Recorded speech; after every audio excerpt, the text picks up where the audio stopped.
Hi, I'm Deborah Lamata, and this is Women's Entrepreneur Spotlight. I believe that every woman entrepreneur has a story to tell. When we share our stories, we can help the next woman who is starting their own business, or even help someone who has been at it for a while. I hope that you can find your takeaway from these stories to help you in your journey of being a woman entrepreneur.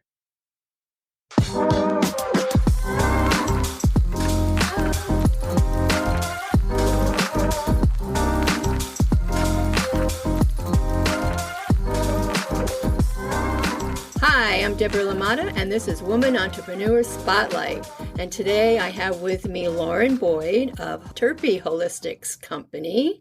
And so I like to ask two questions of my guests. And the first one is, if you could live anywhere in the world, where would it be? Oh, that's a hard one. I really like in the summer, Camden, Maine, and in the winter, Isla Mujeres in Mexico. Oh, wow. I'm guessing you've been to both places. Yeah, they're both very beautiful. Well, I like it because there's one in the cold country and one in the warm country. Yeah. Do you like one over the other? I like both of them pretty equally. They're different places and different people, different experiences. Oh, wow. So they're very nice. I like it. I say to each of my guests, I like asking these questions because I find out different places to put on my bucket list to visit. Camden, Maine has a lot of surprises. You just like walk down the street and don't realize like there's like a canal. It's like hidden. It's like it's beautiful. There's like gardens like going over the canal and lots of surprises. I know from speaking to other people that Maine is just absolutely beautiful. I'm originally from Connecticut, and I've never made it up that far. One of these days I will. Of course, now it's going to be a longer ride from Delaware. Oh, yeah. It's far. It's a hike. It is.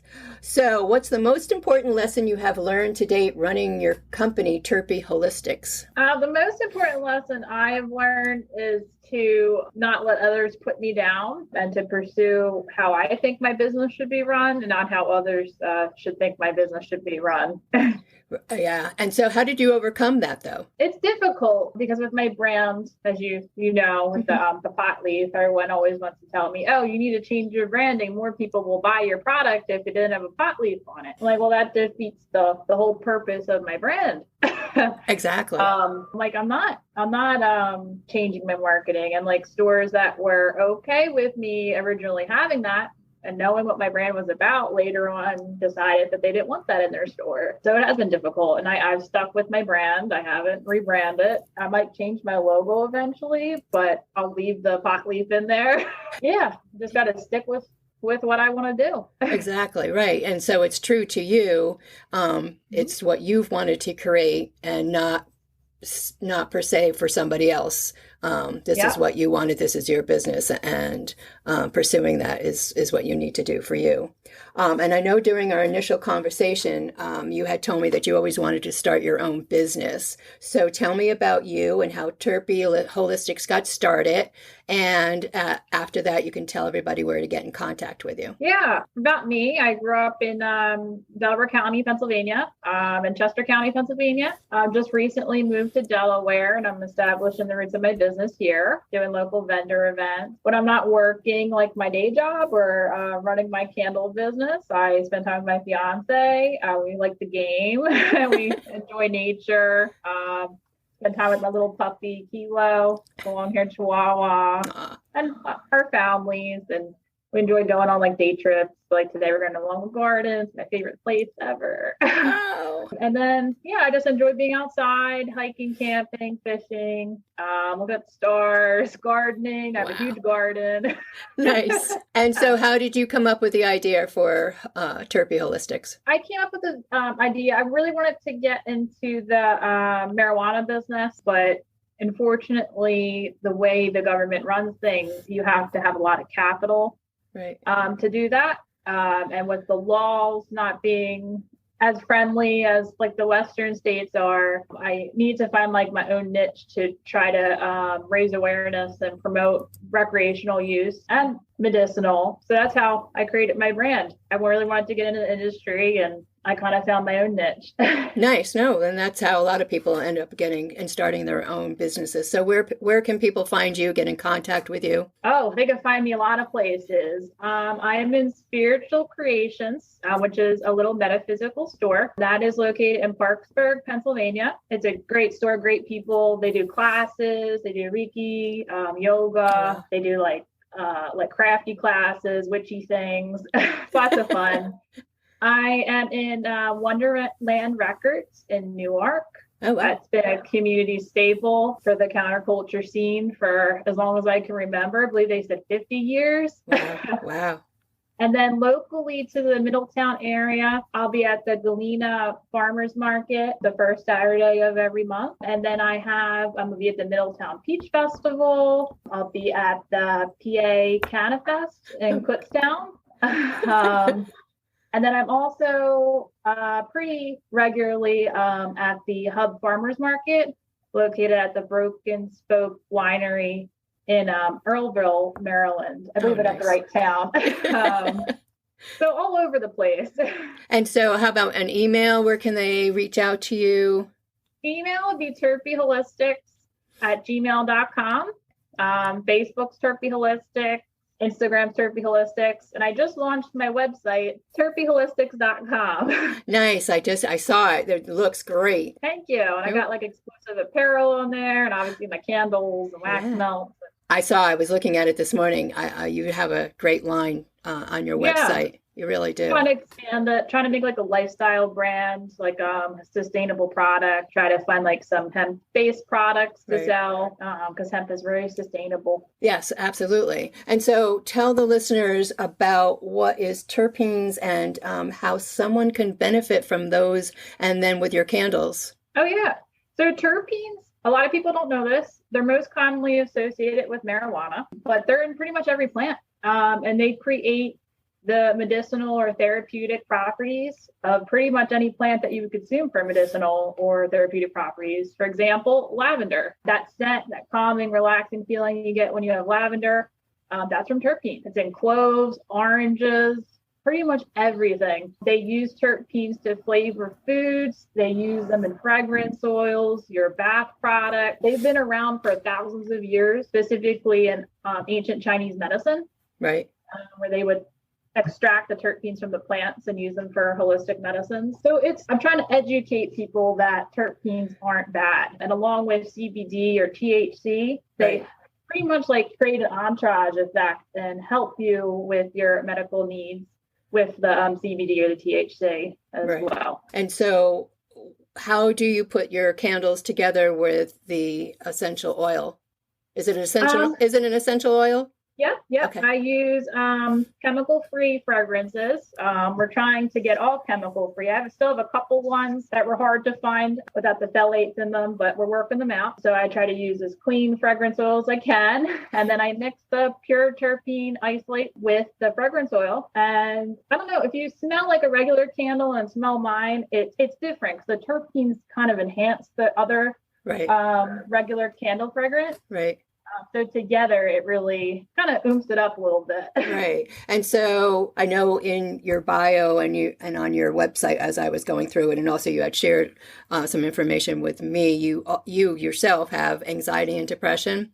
And so I know a lot of us, including myself, my girls, and my son, we all have some anxiety, some depression. And I don't think anybody probably thought or thinks about a candle giving you some relief, that calmness, right? So definitely. But I like to have like a nice relaxing bath after a rough day at work, or I'm stressed out or anxious. Light some candles, put on some good Grateful Dead music. There you go. And so you don't have to be doing medical marijuana to enjoy these candles or the benefits, correct?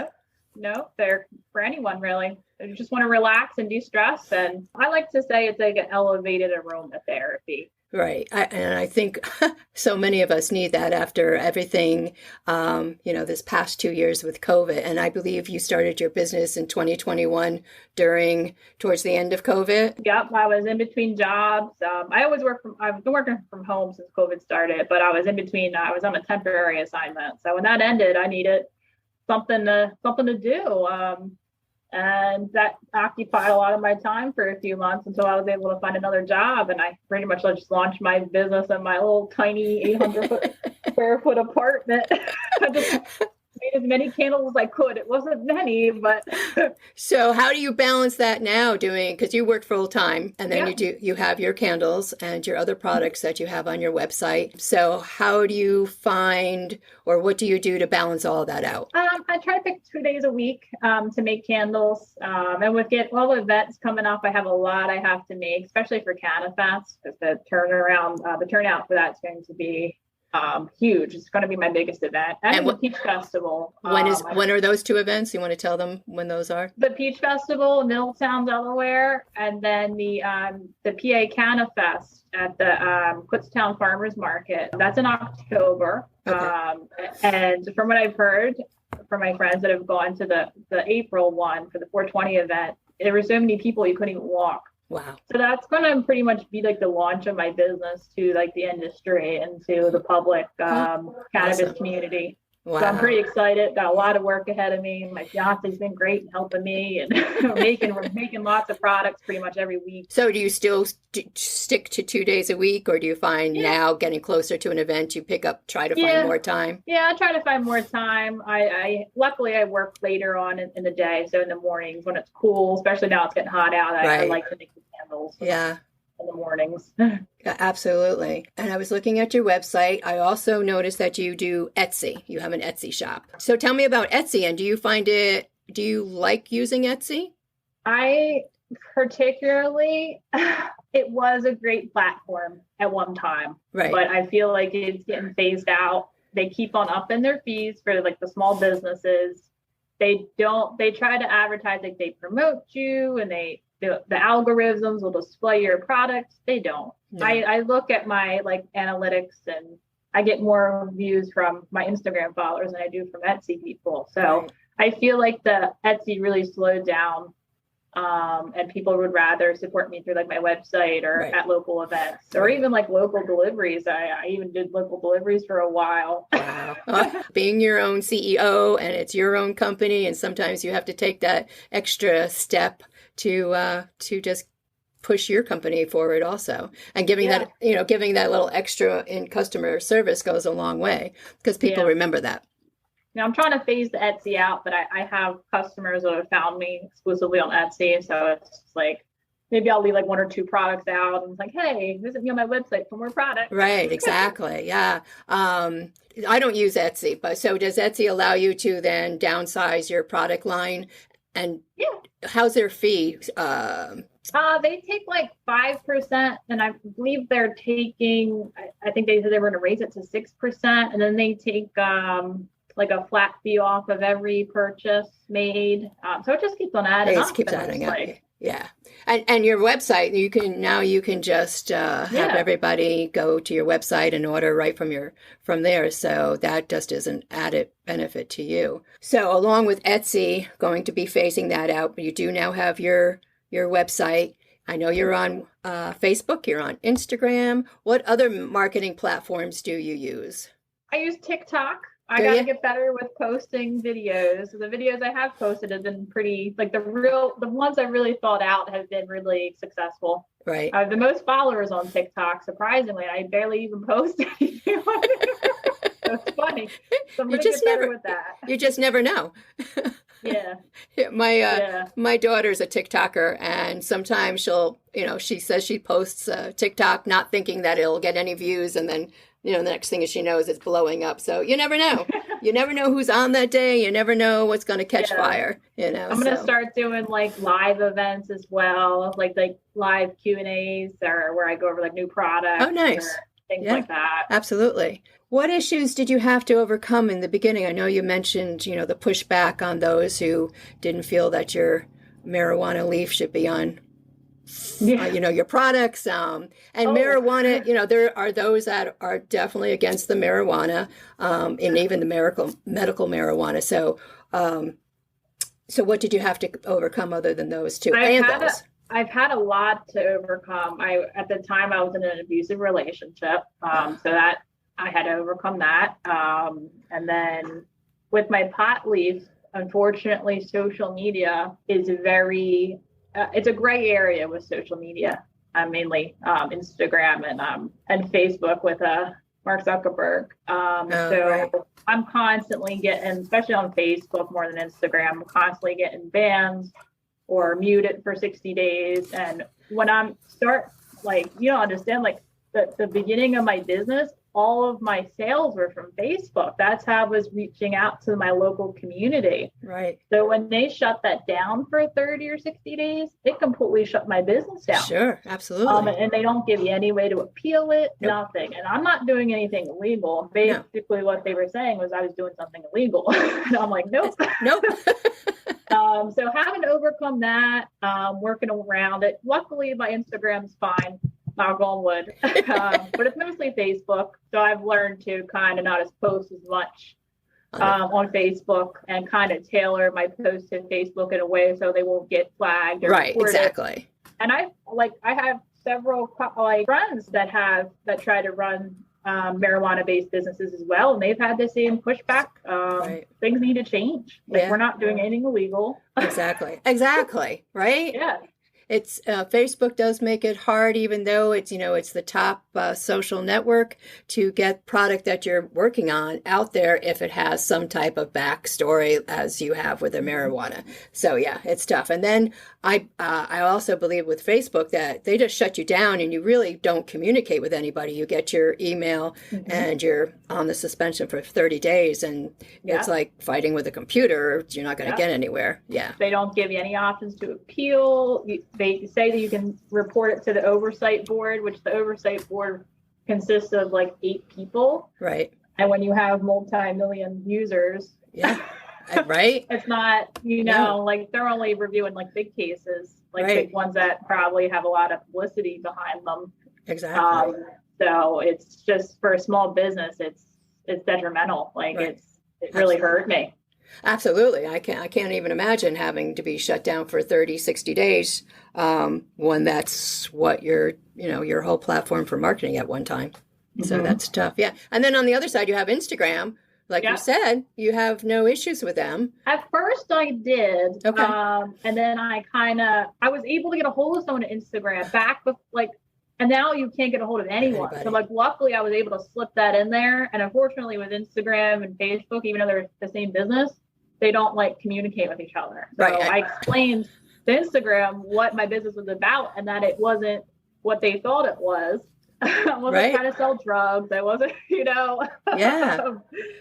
So luckily I've been okay on the Instagram side. Hope, fingers crossed, nothing happens going forward. But some of my friends haven't been as lucky. So their Instagrams have been shut down and completely removed, and they can't even recover them. Wow. Do you think with your product line where you're adding other products, your T-shirts and what have you, do you think that'll kind of help it not be? Yes and no. If you took a look at my T-shirt, some of them could be a little controversial. Right. But they're a T-shirt.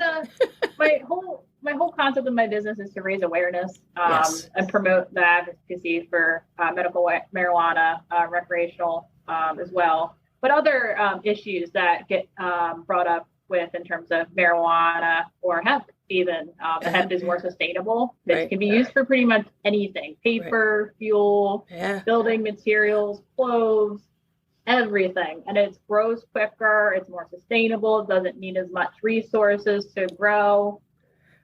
So I'm big for advocating for that, and also for letting patients grow. Up in Maine, I was amazed. I was driving around and you just see a pot plant out on someone's porch. Right. Yeah. In the states where it's legal. Absolutely.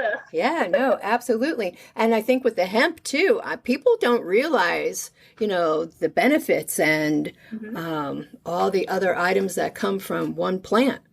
People just hear hemp, or they hear THC, or they just hear medical marijuana, and then a lot of people will just shut down. So you hear and letting our listeners know about it, that's definitely where people need to listen and read and do their homework.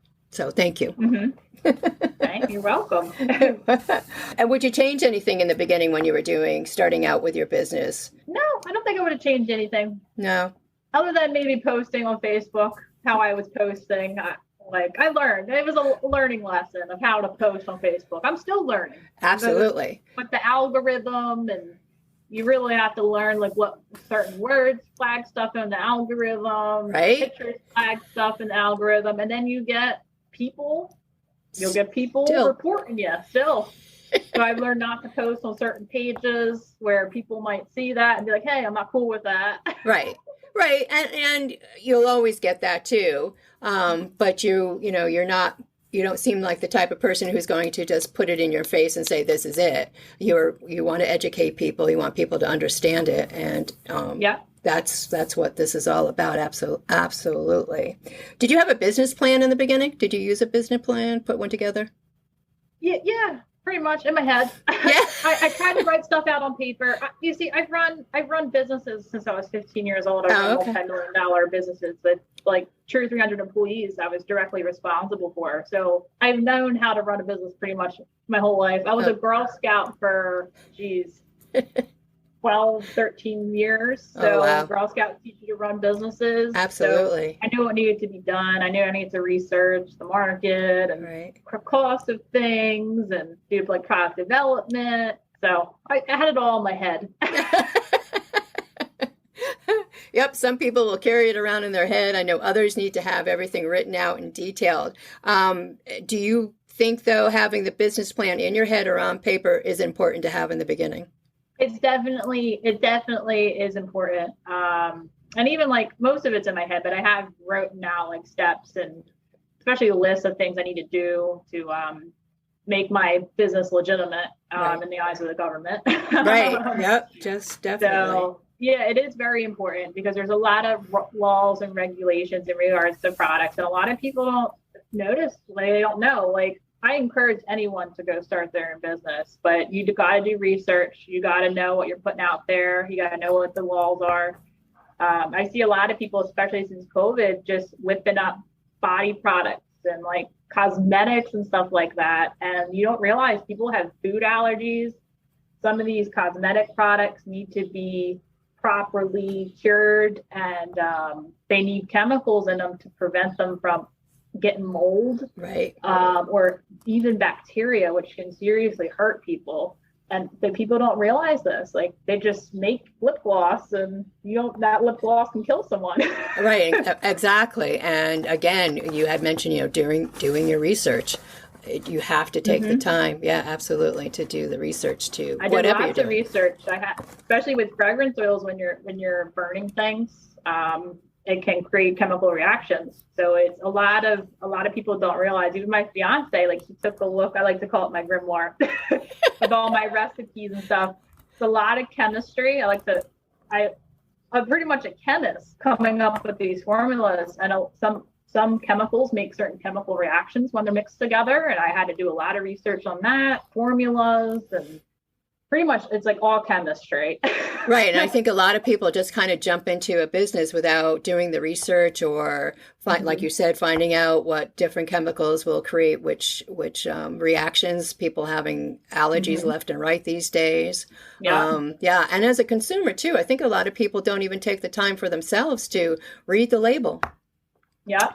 I think sometimes we're pretty quick we like a product and that's all we give it, and we give it a nod and we run with it. So, because it's your company and you're going to be responsible for it in the end. Absolutely. Exactly. Right. Like, initially I wanted to get into cosmetics. I still want to get into cosmetics, but right now the cosmetic industry, they're not transparent with what's in their products. And I'm like, I can't start a cosmetic line knowing what they put into these cosmetics. And there's not really many options for safe cosmetics right now. And unfortunately that costs a lot of money to get into, because you need a pretty much a certified chemist to come up with these products for you. Yeah.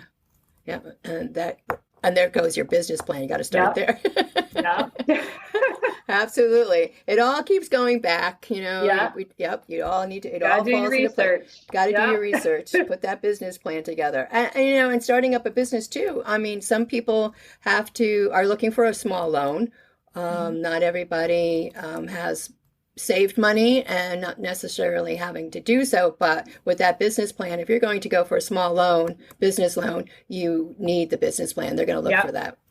Definitely. And there's a lot of resources locally that can help you with those things. I know Pennsylvania, I grew up in Pennsylvania, so Pennsylvania has a great program. It's called SCORE. They help small business owners. They even set you up with a mentor. Yeah, and they're pretty well known in in the area. I was really surprised. I know Delaware has their thing too. Yeah, I'm not as familiar with Delaware since I'm fairly new to Delaware. You and me both.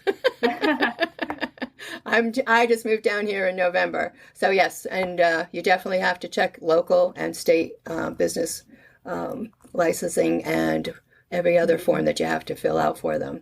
Liability too, like insurance. That's a big thing now. Yes, a lot of events require you to have personal liability insurance for your business. People don't realize, like, you're liable for things if something happens.